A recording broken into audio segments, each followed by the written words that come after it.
Bismillah ar-Rahman ar-Rahim. In the name of God, the most benevolent, the most merciful. Auzu billah shaitan rajim. May God protect us from the cursed one and unnecessary ignorance. Alhamdulillah Rabbil Alameen. All praise due to the Lord of the worlds. Rabbi Ghfirli. My Lord, forgive me for all the sins that I am conscious and unconscious of. Ihdina sirat al-mustaqim. May God guide us to the direct path.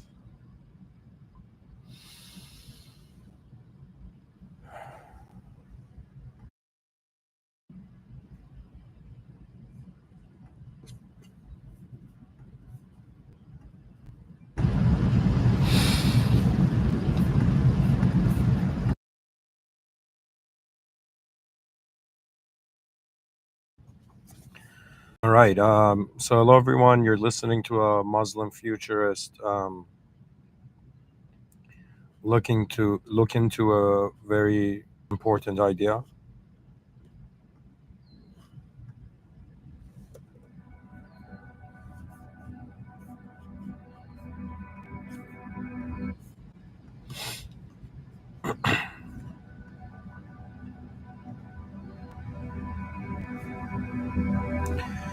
So we're looking at the question: what does it mean to live for a higher order? Now, it's not just this. It's simply as how do I explain it?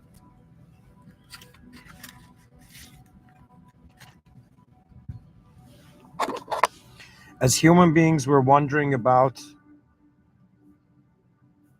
the meaning of life.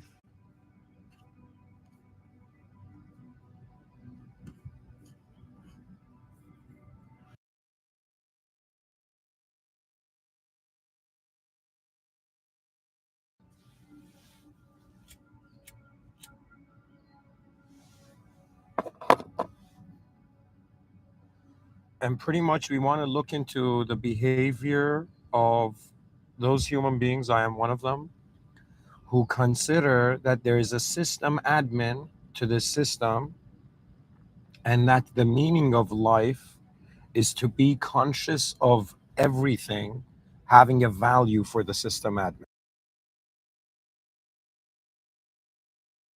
So it's kind of like wondering, what does it mean to live for God? What does it mean to live for system admin? What does it mean to live for the highest order?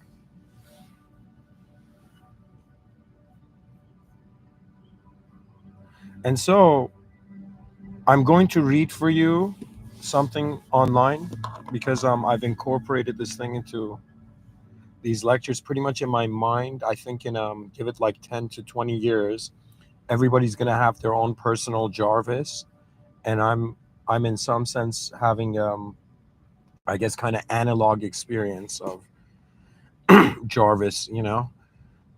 So, anyways, I'm going to read for you something here. I want us to be acquainted with the idea and what's been said about it before, and then for us to truly wonder about what does it imply. So, I'm going to read something for you, and then I'm going to share, you know, my take on it.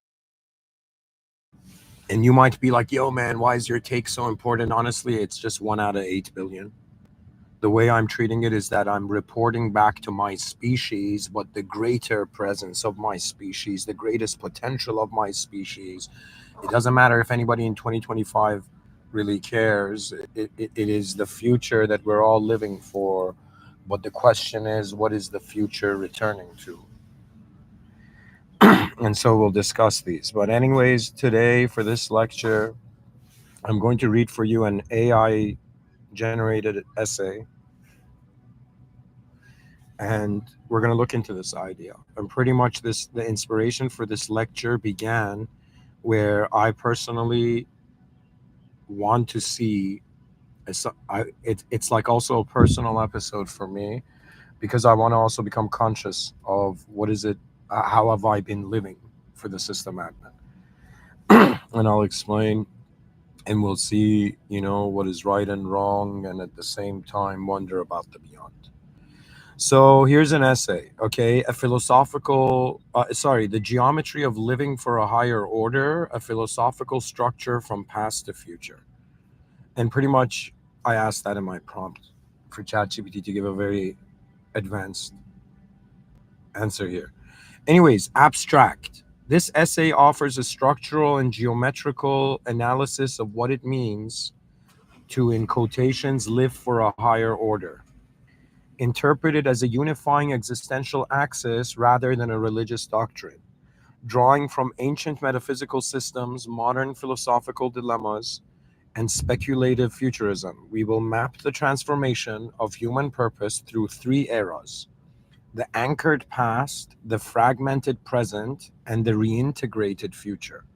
Using the language of geometry, physics, and systems theory, we reconstruct an advanced human framework for directional integrity, coherence, and transcendental alignment. Okay, so the essay is considering these three, in some sense, eras of what is the, I guess, the relationship of consciousness with the higher order. So, anyways, first point, we get to the anchored past, man as a radial being.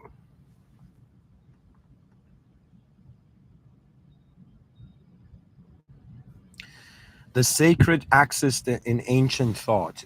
In nearly all pre modern cosmologies, from the Egyptian Mot, the Vedic Rita, to Greek Logos, human life was embedded within a cosmic architecture. Existence was not self authored, it was part of a living order. Each action, thought, and gesture pointed inward to a center or upward to a higher axis, often symbolized by the axis mundi, the world tree or cosmic pillar that connected the earthly to the divine. So the geometric view is human life was radial, like a mandala, centered around a metaphysical origin. Every peripheral motion was referenced. Every peripheral motion referenced the core. Purpose was not subjective, it was given. Meaning was not created, it was aligned. Time was cyclical and sacred, not mechanical.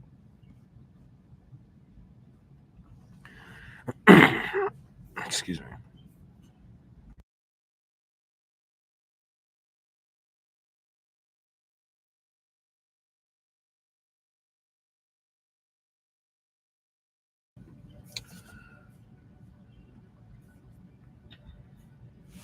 Life as participation, not ownership. In this age, life was not property, it was a trust, a loan, or a temporary station through which a deeper truth expressed itself. The human being was the aperture of the cosmos, not its ruler. To live for a higher order was not optional, it was structurally embedded in the fabric of reality.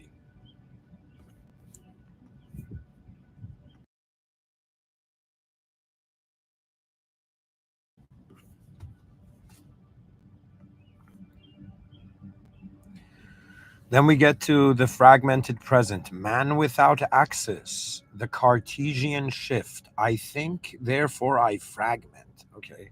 With the Enlightenment came the Cartesian dissection of subject and object. Man declared his independence from metaphysical order. The result, the cosmos no longer spoke, only man did. Meaning was no longer discovered, it was constructed. This birthed subjective morality, existential relativism, a view of life as a horizontal plane with infinite options, but no vertical anchoring. So the geometry is the modern self is a scatter plot, disconnected nodes of activity. There is magnitude, ambition, energy, but no direction. No central axis equals no coherent narrative.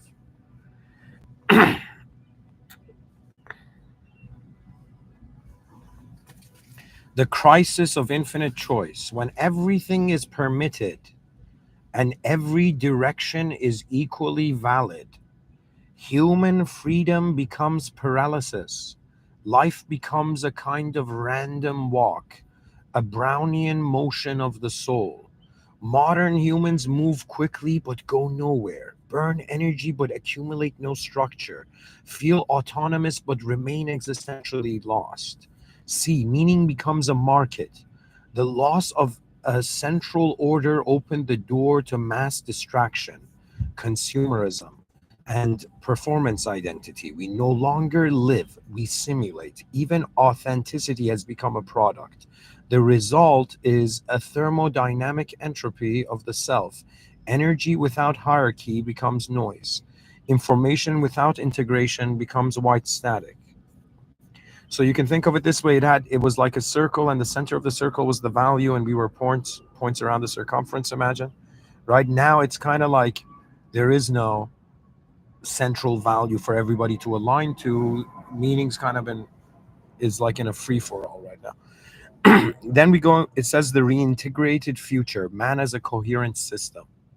So systems philosophy and the return of the axis as we enter a new era of AI, neuroscience, quantum cognition, and synthetic cosmologies. A silent revolution is emerging, a return to vertical thinking, but this time it is not religious, it is systemic, geometric, and post dualistic. In advanced systems, structure emerges when all components align to a common attractor.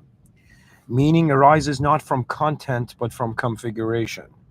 To live for a higher order in this future paradigm is to become a field stabilized attractor, a conscious node that aligns all layers of self, biological, cognitive, ethical, social, to a unified vertical protocol. Vertical integration, a new ontology of the self.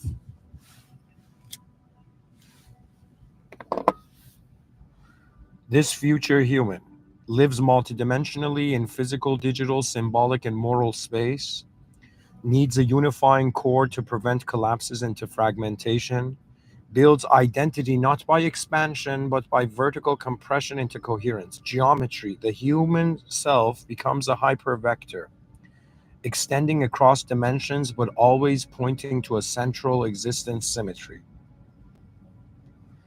Then we go to 5, metaphysics without myth, the sacred reframed. A purely secular language must still make room for what was once called the sacred, the, in quotations, higher order.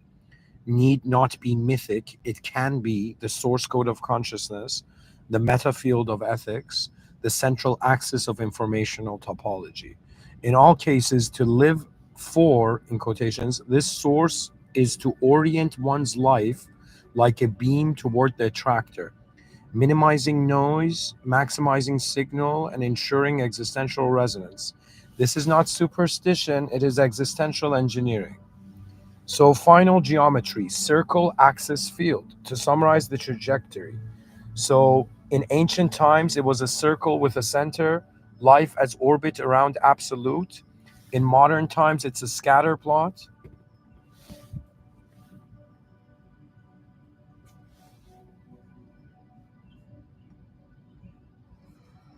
Life as autonomous chaos.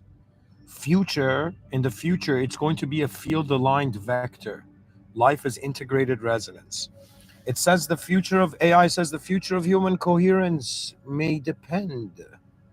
I don't know why I read it like that. The future of human coherence may depend on recovering what was anciently intuited, that man must not merely move, he must move with direction, orientation, and purpose. In the language of systems, this is alignment. In the language of geometry, it is axis. In the language of the soul, it is devotion. So then it comes to a conclusion, a philosophy of alignment. To, in quotations, live for a higher order is not to surrender autonomy, it is to structure it. It is the act of becoming legible to the cosmos, not as noise, but as pattern. In the coming age, the most advanced humans will not be those with the most freedom, but those with the most integrity, defined as the convergence of all aspects of life toward a single unchanging center. We will rediscover what sages once knew, that a life without axis is merely motion, a life with axis is meaning in motion. So, guys, I'm going to, before this, it had given a prompt. It said something very interesting there. I'm going to see if I can read that. Um, so, I'm going to read this, okay? It says the existential vacuum of modern man, secular man's dilemma, freedom without anchor. AI says in the secular worldview, man is free, but free to what? He can choose his own meaning, but meaning itself becomes a product of personal preference. Without a transcendent reference point, every value can be questioned, every action relativized. This results in existential anxiety, moral fluidity, a deep sense of loneliness, even in a hyper-connected world. Viktor Frankl called this the existential vacuum, a void where man no longer knows what he is living for, and so distracts himself with pleasure, work, or ideologies.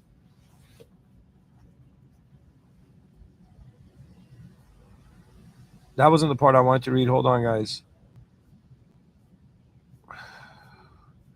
There's a part where it explains. Let me see if I can find it.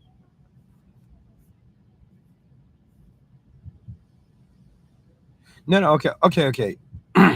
Okay, okay, I'll read it. So it's directionality, the human vector. I found it. So AI says every human life is a vector. It has magnitude, energy, and direction, purpose.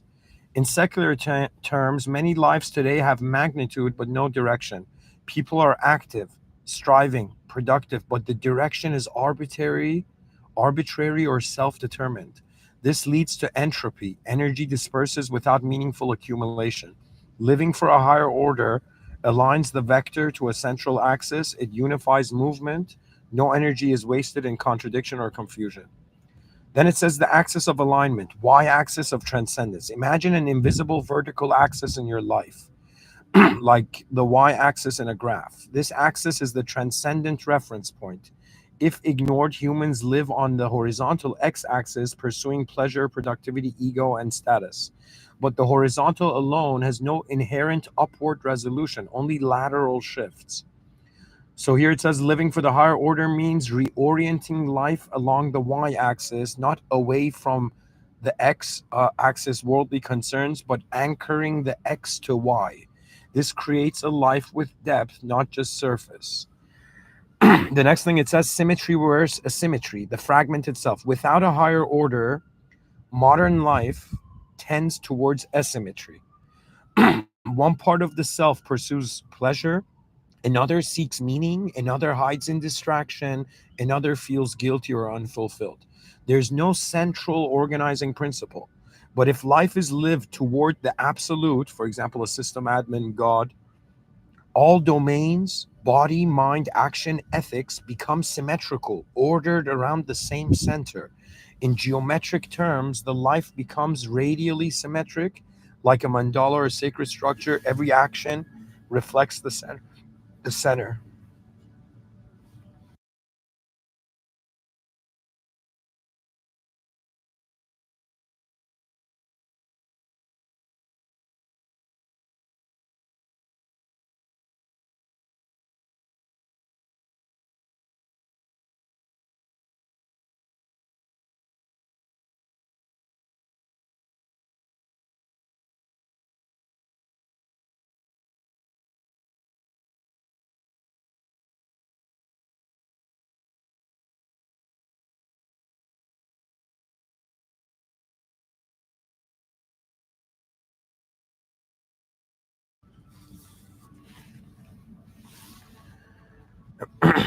Anyways, let's keep going. It says in field theory, local versus non local meaning. In secular thought, meaning is often locally generated, constructed by individual or culture, but that leaves it vulnerable to collapse.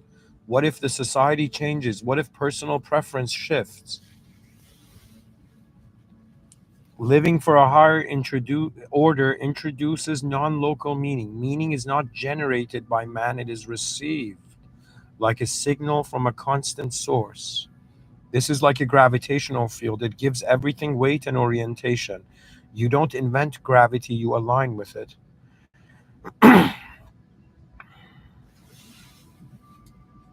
Then it says inversion of control, paradox of true autonomy. From a systems perspective, autonomy increases when you reduce noise and increase signal clarity. Living without an anchor is like having a ship with infinite steering options but no compass.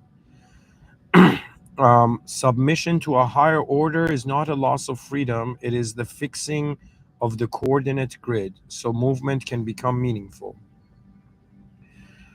Then it says autonomy is not doing anything in quotations, it's being able to choose rightly, consistently, and purposefully. That requires an external access. Then we go to six, the thermodynamics of meaning. Entropy in physical systems is the gradual loss of usable energy. In human life, existential entropy is the loss of meaning coherence. So, guys, that's very interesting. So, in an entropic physical system, so entropy for a physical system, it's the gradual loss of usable energy. So, in human life, we're in an existential energy where, based on the external reality shifting, our meaning is also, there's a loss of, here it says meaning coherence.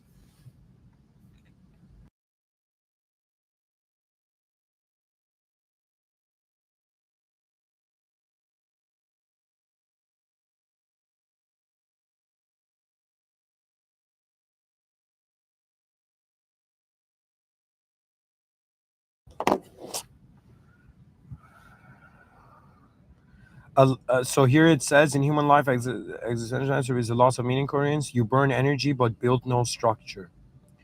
A life lived for the absolute reduces internal entropy, organizes actions towards a unifying end, creates meaningful persistence even under stress or death.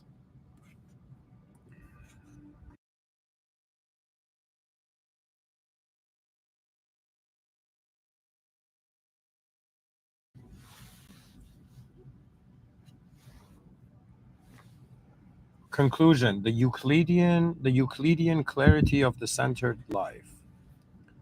To a secular philosopher, this isn't about religion. It's about systems alignment, ontological anchoring, and directional integrity. A life lived with no external center collapses into noise. A life lived for the constant, unchanging center becomes a geometric marvel, coherent, ordered, elegant, or to put it visually, without center. Okay, it's drawn some weird picture here. With center, all action orbits a center, energy conserved, form emerges. There we go. I read it all.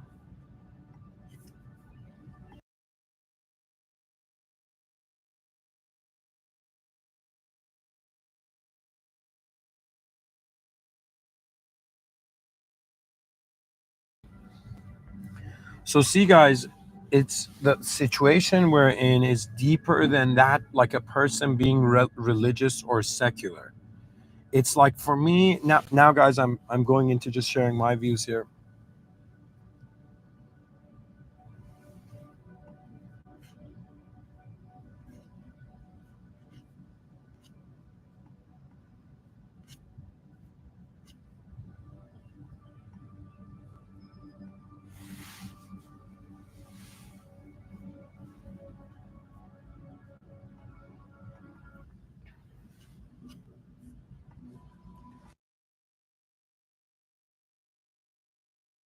You see, folks, I have I have come to conclusions in accordance to my experiences in reality,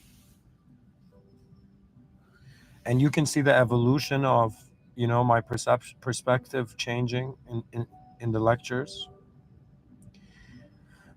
And if somebody, sometimes I challenge myself. How do I challenge myself? The most intense thing I immediately, um, you know I guess in my inner realms, I attack the ideas I don't understand. I don't attack them. I confront the challenges. So the challenge is, if somebody came to me and asked, what does it mean to live for a higher order? Or if I want to even make this more intense, if I imagine, like, my children in the future. I don't have children. I'm not even married, but I'm saying, if I did, how would I explain it to them?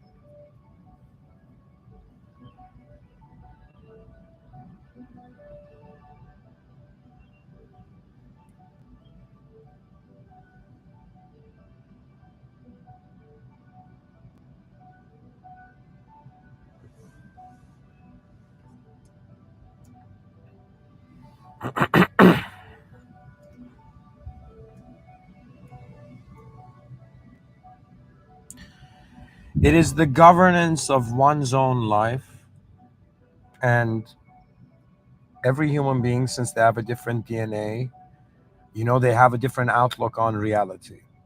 And what we read so far was just explaining how human beings need something superior to themselves to give meaning. For example, I'll give you an example. It's not like, to me, atheists don't realize they are in a theist culture, right? That means these are patterns that no person can come and claim.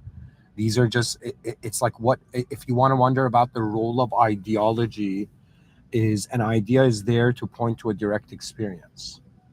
Okay, is to point to an experience, I find. What that means is,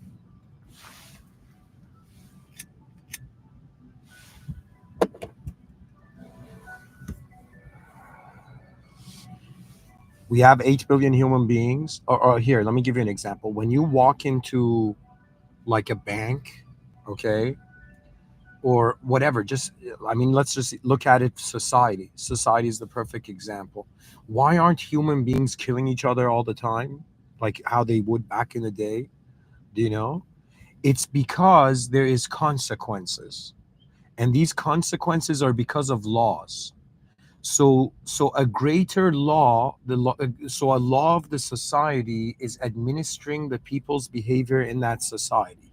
So that means the law is governing, is we are aligning to the central values of our environment.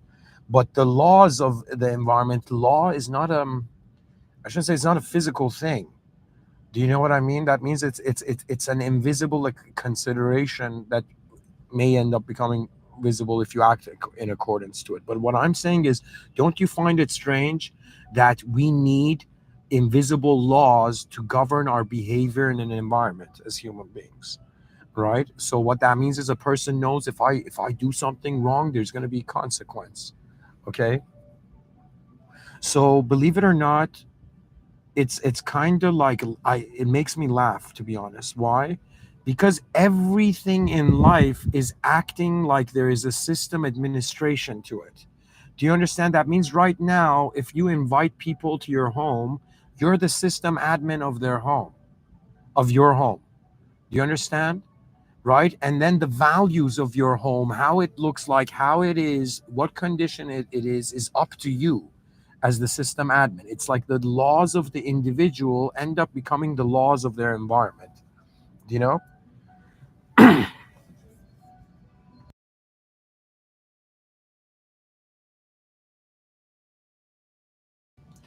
So we human beings need something superior to us, such as laws, to govern our behavior.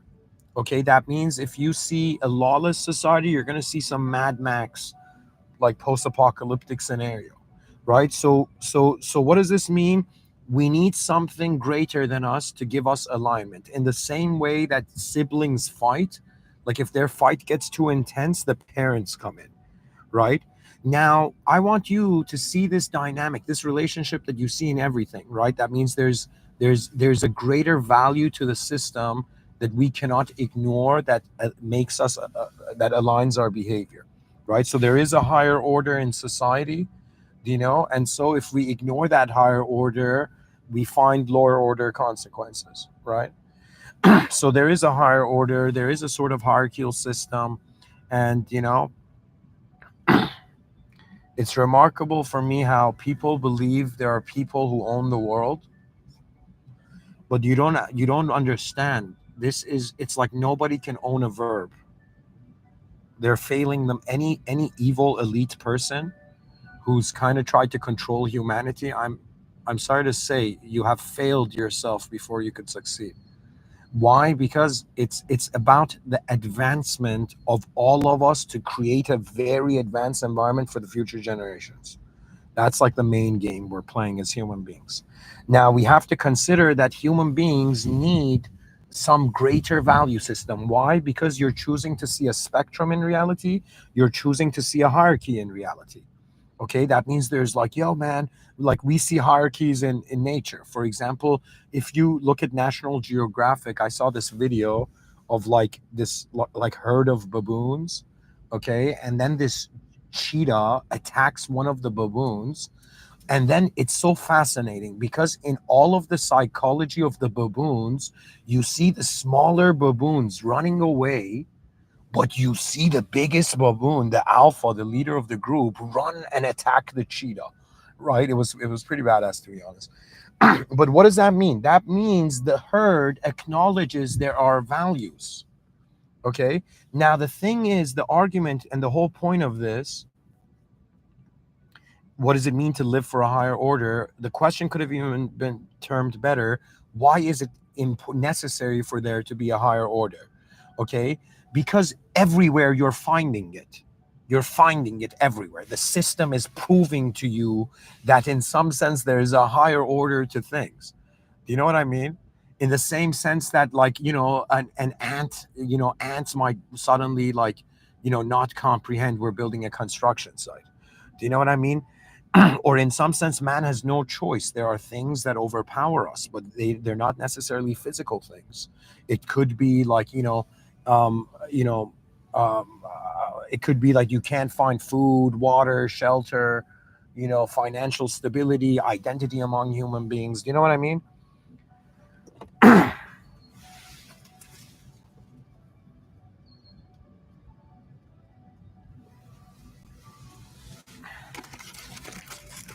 So we're reaching this point in realizing, in order for humanity to truly advance, he cannot ignore the higher order. But the question comes, where is the human being accessing the higher order? So in my outer realms, if there is, for example, a lineup in a bank and you try to escape the line, right? You're going to see the person's going to be like, sir, go back in the line. There's a higher order to that environment. Now, we as human beings want to wonder about what is the higher order for the species, for all of us. And that requires a consideration of higher order law. So do you understand what that means? That means what I find fascinating, what I find really fascinating, that the, let's say, the scientist, the theist, the scientific atheist, and let's say the religious theist, in some sense have in common, okay, is that they are both as beings considering a higher order, but one is considering the higher order to be beyond the physical world, the other is considering the natural law to be higher. So religious people are considering divine law. There's an intelligent system admin beyond the world room, right? Which is in some sense everything. It's like simulated beings aligning to the original, right? And then you have in some sense, okay, so if I don't choose to consider a god to this system, a system admin to this system, then I'm treating the system as the higher order. Do you understand? It's like, imagine God is the owner of a company. Imagine the divine law is like the owner of the company. Natural law is like the manager, okay? And we human beings are like, I don't know, employees or whatever, right? And so it's like sure, you don't want to go to you don't want to acknowledge the divine law, right? So you just acknowledge natural law, but it's as if, what if the owner was always there? That means, what if comprehending divine law made you comprehend, in some sense, natural law, right? Because ultimately, what human beings are doing, the reason why I'm saying we should unite through this idea of the species being more important than nations, right?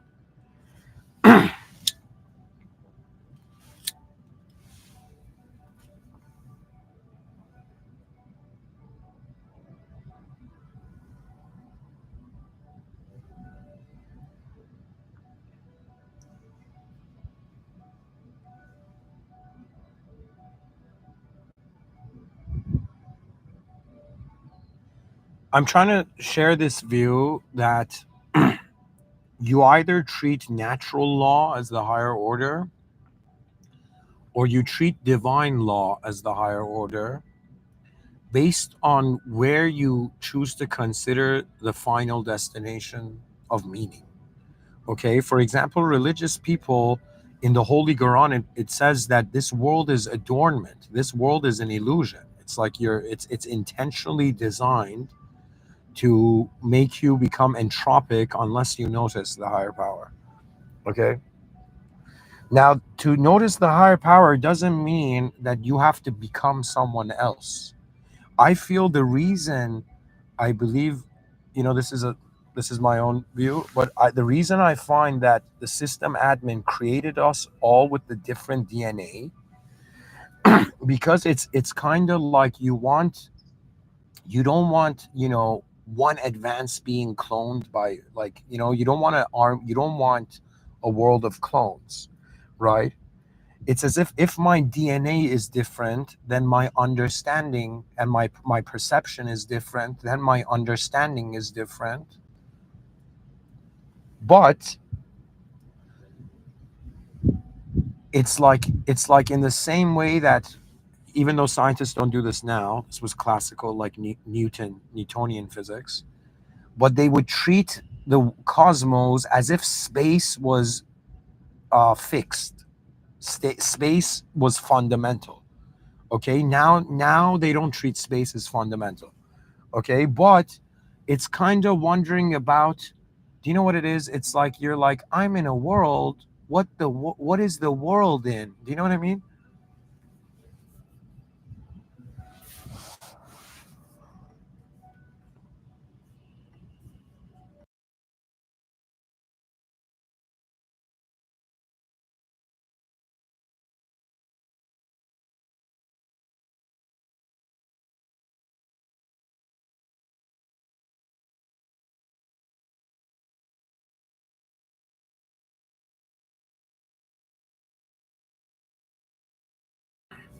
So the axis is necessary for the vector. Okay, and what does this mean? This means that human beings centralize their values. In the modern era, you are centralizing your values based on your own perception. Do you know? But I think the point of life is to quickly realize your limitations and then notice what else is there, right? That means if God was here, like let's say the world confirmed that God is here, scientists and everybody, that I wouldn't be thinking like, okay, I would be thinking, okay, what would be the next? Like, because I'm a futurist, the future of everything is how fascinating everything can get, really. You know, it's a blessing. I think it's God's mercy that human beings can fathom the future before entering it.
You know, now to answer it in a way where if I could get into my own emotional territory, If somebody says, hey man, you're talking about the higher order, how have you lived for the higher order? Or what is your relationship with the higher order to reality? You say that, there needs to be this position beyond the world for everything in the world to, in some sense, align and have symmetry to. Like that was the idea we read. So what is my personal emotional relationship, I guess? You see, ladies and gentlemen, I actually did not start, even though sure, it was kind of funny. I was raised in Iran, like until the age of 7, and then came to Vancouver. Toronto was there for 4, so 3 years in Vancouver, 1 year in. So grade 4, grade 3 I was in Toronto, um, and then grade 4 I went back to Iran, and I was in Iran from grade 4 to 9, and then I came back for high school. Okay, now in the evolution of me as a person, I actually was raised in a spiritual household. What do I mean by this? My mother was Muslim. I remember she never imposed it on us, but I remember like when me and my brother were very young, every time she would be praying, like me and my brother would at the same time put our head on the ground. You know, I have a twin brother. Okay, and now and so my mother was religious, right? And my father had this spiritual perspective which was more closer to those people who believe in reincarnation and whatnot. And my father was someone who in Iran, when he was like, believe it or not, like around my age, he would go in Iran and in underground meetings in Iran where there was a sort of ideological censorship, and he would talk about metaphysics. Okay, right? And I remember once he took me and my brother, and we were sitting beside him, right? I didn't we wouldn't understand what he was saying, but whenever people looked at us, we were like nodding, like, yeah, this is what's up, you know. But my father's perspectives are very different than my own. So in some sense, there was religion. My mother was a symbol of, religious value. My father was a symbol of spiritual value at the age of 14, guys. I'll tell you something weird about me. I wrote my first essay on the mind, and it had, sorry, not at 14, I think at 11, right? And I wrote my first essay on the mind, and it was the first time I was comparing the mind to a room where it was as if the mind was this colossal labyrinth with endless doors, and we had this keychain with endless keys. Guys, I still have it. One day I'll take a picture of that, what I wrote. You're going to laugh, and maybe one day I'll post it. I mean, I don't have really a following that cares that much for, you know, I think my following cares more for the ideas, which is important, which is the point of the lecture, you know.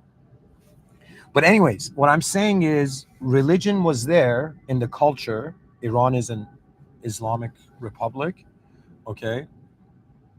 And at the same time, my father was spiritual and he had views and ideas on the soul. But again, where I was going with it was that the mind was unclear. Now, years go by after high school in Canada. I finish in Toronto. Something very strange happens from end of 2011 to up to 2013 before I give the talks. 3 years before I give the talks, okay? And I don't know what triggered it, to be honest. But I remember because I think what triggered it was that a part of me felt like, all right, your father's speaking about the soul, you know, how does the world see that? I think I felt later on this was an inspiration, but honestly, what it was I had experiences of myself of noticing my thoughts moving faster than I usually think. Okay, so, and there was a specific dream. You don't understand. There was a dream I had which opened up the whole becoming a spiritual person and synchronicities and all of that. All right. But that phase finished. Now when I see people, yo man, my clock says 222, I'm like adorable. I lived that like 10 years ago, like 20 years ago. Not 20 years ago, but you know what I mean, right? What anyways, what I'm trying to say is that it wasn't that I had people telling me like pray every day, you know, and it wasn't that people were telling me like, you know, how do I say it? It was like I had realized that my father's experiences were his own, in regards to his spiritual insight, and at the same time, I have a twin brother. His experiences was his own. My mother's experiences were her own, right? But then it became interesting. What about my eyes here? And I began becoming fascinated by what is this that's looking. And I forgot to mention something. In 2011, I remember what triggered it. I went on this rock in Edwards Garden somewhere in Toronto. It had this stream and there was a rock in the middle. I remember sitting on it. And when I sat there, I faced myself where I was looked. So imagine I'm sitting on a rock in the middle of like this semi river, semi stream, you know, and like this gentle river. And while I'm sitting at the rock on the rock, my face is pointed towards where the water is going. So the water is coming from behind me, and I'm just looking everything going forward. I remember when I was there, I had this experience where it was as if my mind asked like, "Who are you?" and my mind gave an answer. But then for some reason, this was, I think, the miracle. My mind asked again, "Who are you?" and it gave a different answer. And I got goosebumps. How have I been treating myself as an idea when my mind has been generating different ideas? Which idea am I? Right? So that kind of pushed me towards it. And then I had that dream where I hear this word, and anyways, you can find it in the early lectures. And then I get pushed towards this area of wondering about spirituality. Now, what the viewers don't know, you've heard me say that I've written books, but let me tell you what you don't know. From, I think, starting from like at the end of 2011 up to 2013, I would wake up every day. I would open up my laptop right when I woke up from bed, right, where I was still kind of semi sleepy. I would put my laptop in front of me on another chair. I would press record and I would just sit there, and I was kind of like zoned out, kind of sleepy, but I could notice thought patterns. You understand? And so what ends up happening from 2000, end of 2011 to 2013, is I start automatic writing, in the sense that for me to, for my mind to generate language, it's not per se a relationship with the thought form, it's a relationship with my mind itself, right? So when I would be automatically speaking and automatically talking, writing, right? It wasn't like I was saying those things. It was like I'm aware I'm saying these, but it wasn't I was putting in a lot of effort. It was more like I was getting into a state and it was all like pouring out. Okay. It was all like the valve was open, right? And I could feel the flow, the rhythm of it. It was an energetic experience. Okay. But keep this in mind. This is still then. And then all of this happens. And I did something hilarious. The reason I wrote a lot, I scared my parents, by the way. I scared them. My one day my dad was like, "You have 200,000 lines of poetry. What the fuck?" You know what? Like he got scared. Do you know what I mean? And then so I had written technical books as well, like from this automatic writing thing. The way I would do it though was I don't know, I think I've kind of had kind of the essence of strategy. And what I had done was, I remember I had this long rectangular table, okay, and I had put blank pieces, like I think like 10, maybe 10 or 7 blank pieces of paper. Every day I would wake up and record a chapter for all of those, right? And it was as if like after like a couple months, the books were all done at the same, not at the same time, but they were done. Do you know what I mean? Some of them at the same time. For example, I wrote this book called The Inventor Sphere, and what was the name? Oh, for example, I'll say two other books. I wrote Gift of Fibonacci and The Heaven of Principia. These two books were written together. You know, in the Inventor Sphere and another one was written together. Cationic Imprints was written alone. You know, um, sorry, Contortions of Affordable Grace was written alone. Cationic Imprints was actually a book I wrote where at night I would go sleep, and when I would go into bed, I would hold my phone, press record, and only my right, so my whole body's under, like in the bed, lying down, lights are off. My right hand is vertical. So imagine my whole body on the bed is like horizontal. My right hand was vertical holding the phone. And it was like my hand was keeping me enough awake, but my whole body was like getting close to sleep. And I would just start, you know, talking away. And then I transcribed those recordings into, you know, not a proper grammatically written way. But anyways, that's how I would write. Now, this is all up to 2014, where 2014, I'm in UK, Birmingham, and I get this. I don't know how it happened, but one day it was like it was there.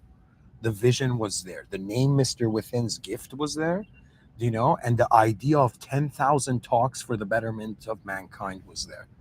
And I remember I write that on the YouTube description. I go outside, and at the time, I wasn't managing my finances well, right? So I would get free tea from, they had this accommodation place, free tea. And I had these $10 like fake Apple headphones, and I had my iPhone.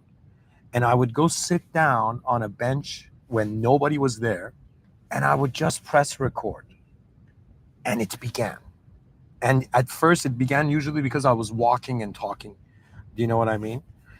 There was even these two benches where to the side of them was this grass field, right? And you don't understand, guys. The amount of talks I was giving at the beginning was so ridiculous. And at some point, I lost like 300 lectures. You know, and currently, right now, there's so many lectures that are stored in my phones. But the problem iPhone had was that its memory would get full and it wouldn't be able to turn on. So you don't understand, I have like archives of lectures, but they're trapped in phones. Okay.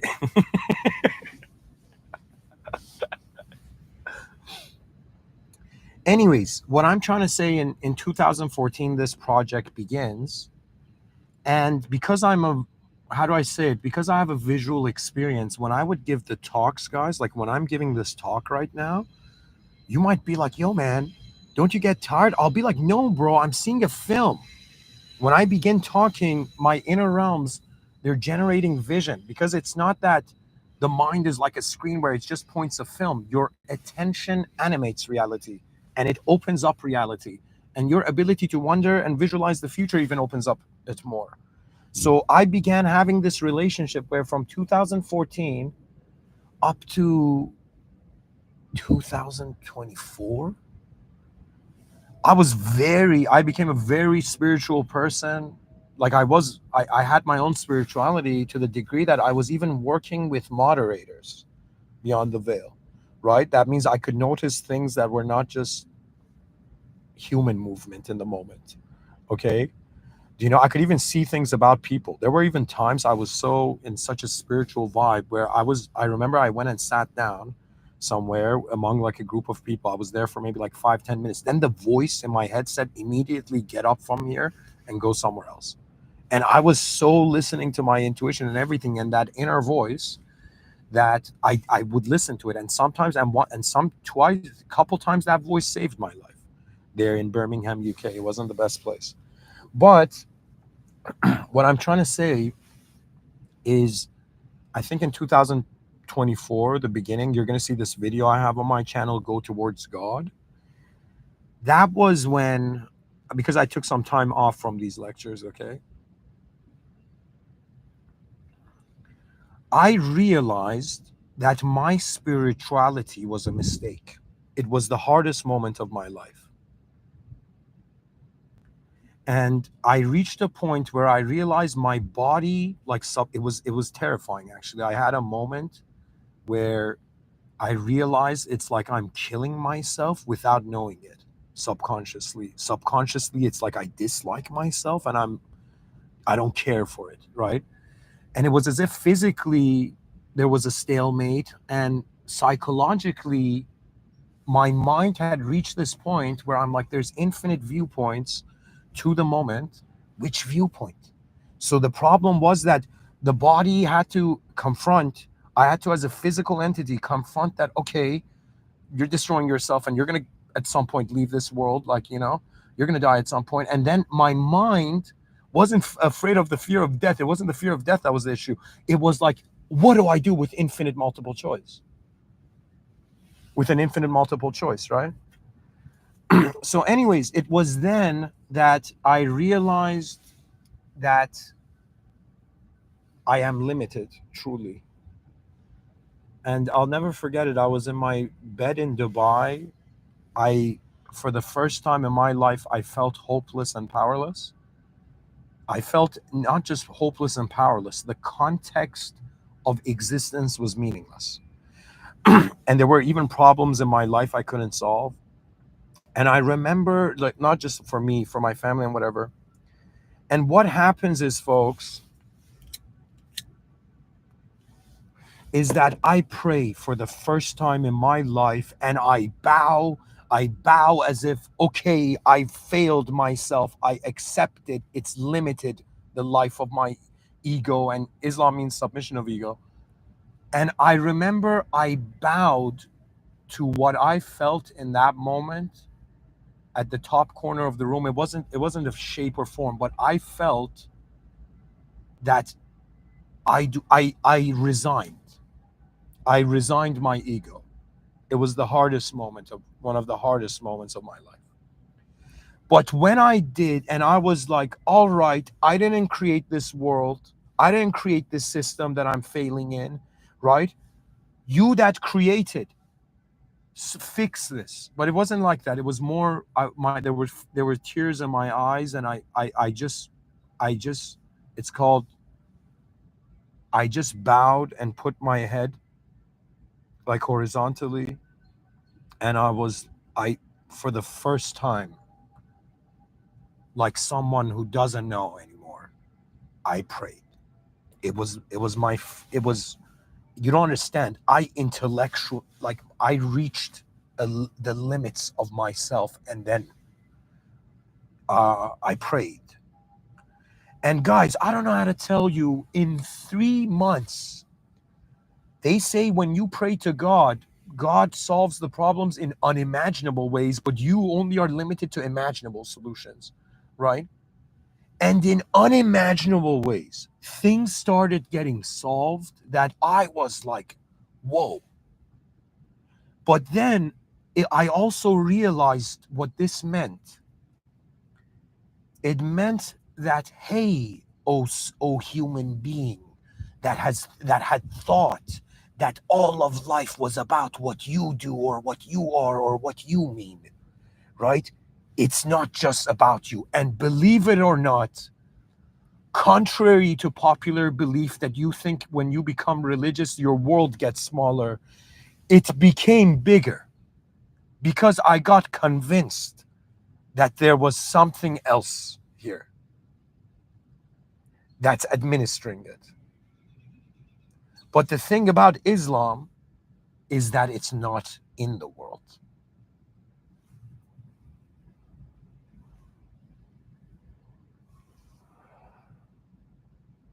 So, guys, it was a moment where if I was thinking spiritually, my God, I'm a divine chosen guy. Nobody in history has thought of the word Mr. Within. I'm the first person in history. Yo, man, look at how many talks I've given. Do you know what I mean? And it was like the hubris, like smoke blown, you know, it just went away. And this is going to be one of the strangest statements you hear. But realizing how small I was was one of the biggest moments of my life, because it wasn't that I was giving meaning to what I see. Existence has meaning regardless of what I see, you know?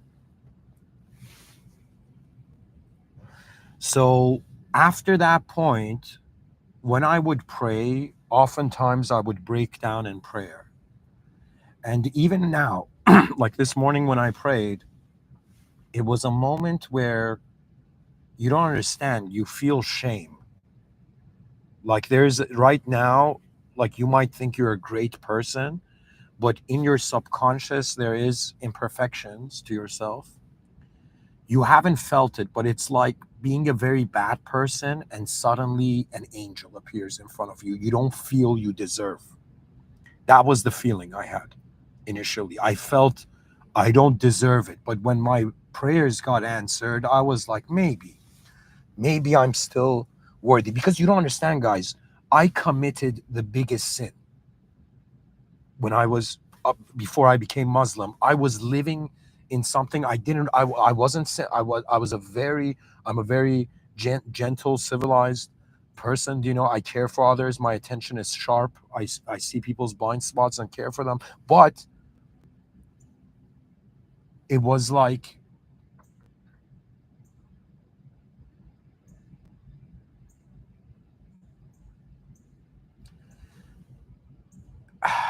sometimes it's contrary again to popular belief. It is a blessing to sometimes break from what you never were. The sin I was committing that I didn't realize, my intentions were good. My intentions have always been for the advancement of the species, because in my logic, there's nothing else in externally like as significant as advanced civilization is now, right? But this sin I was committing in Islam, it's the biggest sin. It was shirk, which meant that in times of crisis, I was calling the three moderators that were working with me. I wasn't going to God directly, the system admin. I was calling the moderators. So do you know what that meant? That means I in from again, let's say 2011, from that point on to 2020, like 24, like after 2014 especially, I wasn't just me when I would speak. I felt that there were three, I felt I had these three spirit guides, okay, and these three higher beings. And every time I would be in a danger situation, I would say Raho Asma Vanura. I would say these three words. And this might sound bizarre. The spiritual relationship I had with my spirit guides was not that they were people, excuse me, was not that they were entities.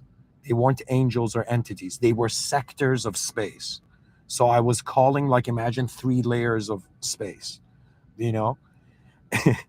And so, anyways, what the point of it was, I think it was in 2020 where I was in Etobicoke and I had this next level balcony. Um, I remember one night staying there in my inner realms, seeing the avatars of these three, energies. And it was always, there was one that was alone and there were two that were always together. Do you know? There was one that was orange and there was one that was kind of orange and kind of blue. Okay, but anyways, guys, that's not important. Pretty much I was okay. Anyways, I'm just gonna say it just in case if I want to hear this memory in the future. Um, when I was in Etobicoke, Toronto, on my balcony in my apartment, one night I had this experience way before I renounced spirituality. This is maybe like 2, 3 years before spirituality, where I felt there was this. I felt there was this. I. It's like it's like the system admin, even though at that time was like non-duality and all that, but I felt this higher viewer look at me. I don't know how to say it. I felt this power look, like I was on the balcony. So imagine I'm on my balcony alone, In my mind, I'm not alone. In my mind, there's three other forces there, and there was also, you know, other things. And in my mind, I see this higher power ignoring those three and something equivalent to a hand being placed on my shoulder, and I started crying immediately. But it wasn't tears of emotion. It, I don't know what it was. It was like blissed out tears. So, anyways, going forth, I think 2024, I realized the sin I was committing, shirk, was not going to the system admin. I was actually touching something profound and exciting and cool, but it wasn't proper. And so something triggered in me that it made purity of being more important than intellectual accumulation. Okay?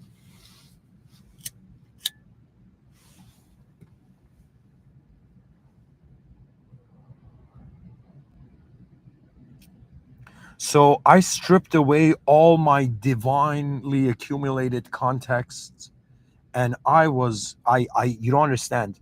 That lecture where you see me go towards God, where I'm in Dubai, what you don't see is after I gave that lecture, I was walking back into Dubai Mall, and in my mind, I was hearing applause, because that was when I decided to completely put away spirituality and be a simple person that doesn't know.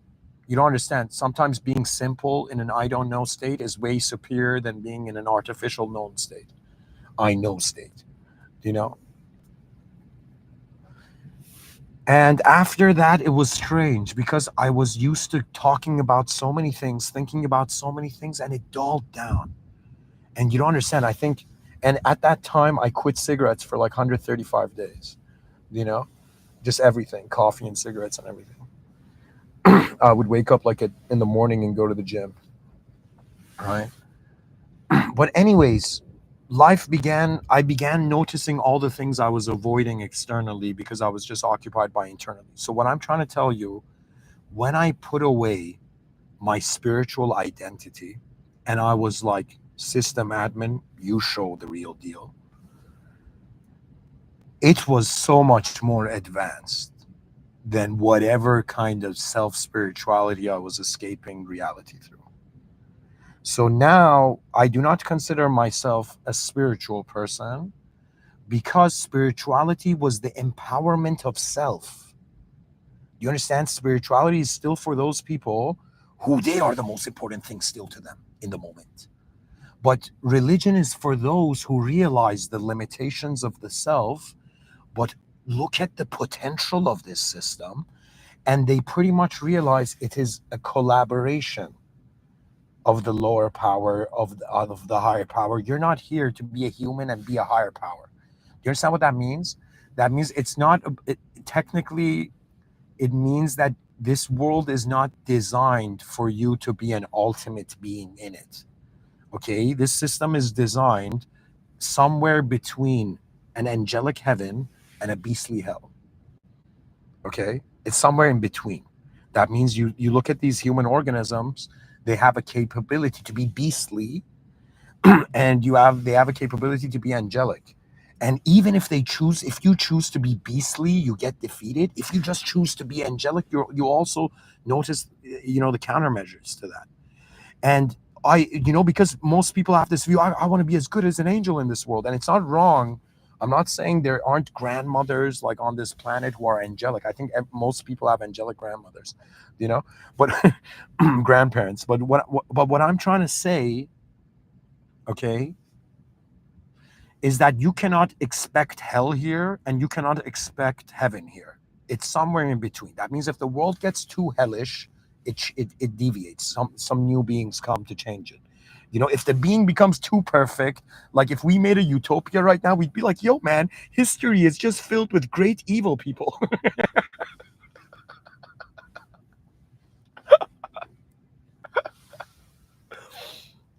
Oh, man. So, anyways, folks, my relationship with the higher power is no longer one where I'm trying to like, like an engineer being like, yo, try to dissect it, or to in some sense dull it down. I have accepted that I am not the most advanced being here. The system admin, that which is like, if you ask me right now, what's the definition of an advanced, the most advanced being? I would say, what makes you think the most advanced being is worldly? There you go. Now you see why the higher power is important. Because man is not just, they say, what separates man from animals? We have an awareness to our awareness, but also we're aware of our mortality, that the system ends. Now, what separates, like, it's like we are aware that we are not aware of something more that we can be aware of. Anyways, thank you for listening, folks. I hope to have done justice to this episode, for this episode. Like, I hope it was adequate. To be honest, the way I see it is that the world is this massive unknown event. And we've been taught in school to treat it as nouns, to understand reality as a noun. But it is a verb. It is directly experiential. But as you directly experience life like a verb, you accumulate and you create checkpoints of yourself as nouns. But what I'm trying to tell you is that God is like the ultimate verb, okay? Or it's like this idea where it's saying, okay, there was the original. The original created a simulation, is maintaining the simulation and testing what's in it, and it's going to return. Like, I don't understand how scientists, okay, don't see God as an ultimate scientist. Let me tell you why. Because it's the same. In the same way, when you actually apply the scientific method, okay,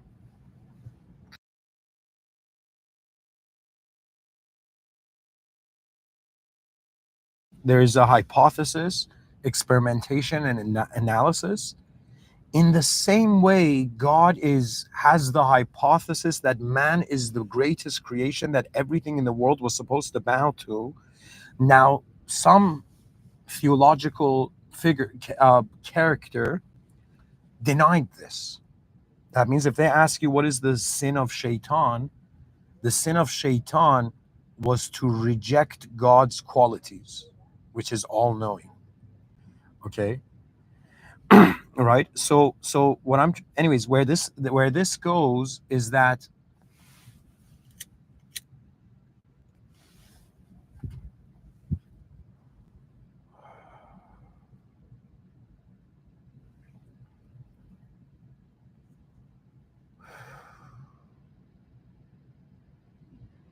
it's kind of like God created something.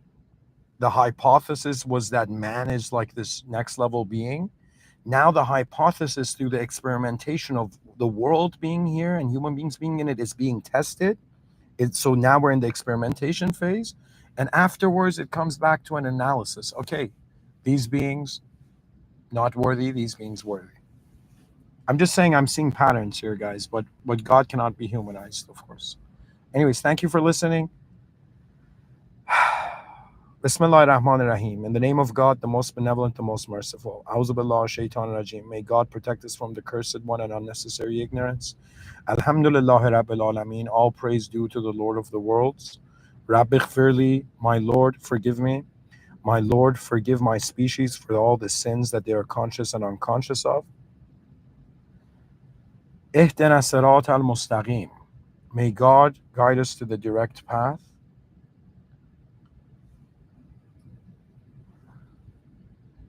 May the greatest guide the greatest through the greatest return. The test of man has been in regards to his deeds, and when it comes to deeds, it's your greater potential. Never forget that there is a hidden greatness for humanity's legacy. We are not your average creature. We are not the average entity.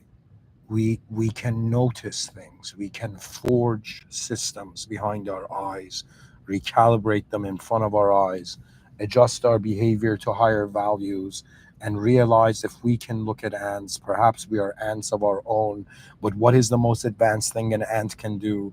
To communicate with a human. So, the lower power's most advanced activity is the acknowledgement of the higher power. Thank you for listening. Alhamdulillah Rabbil Alameen.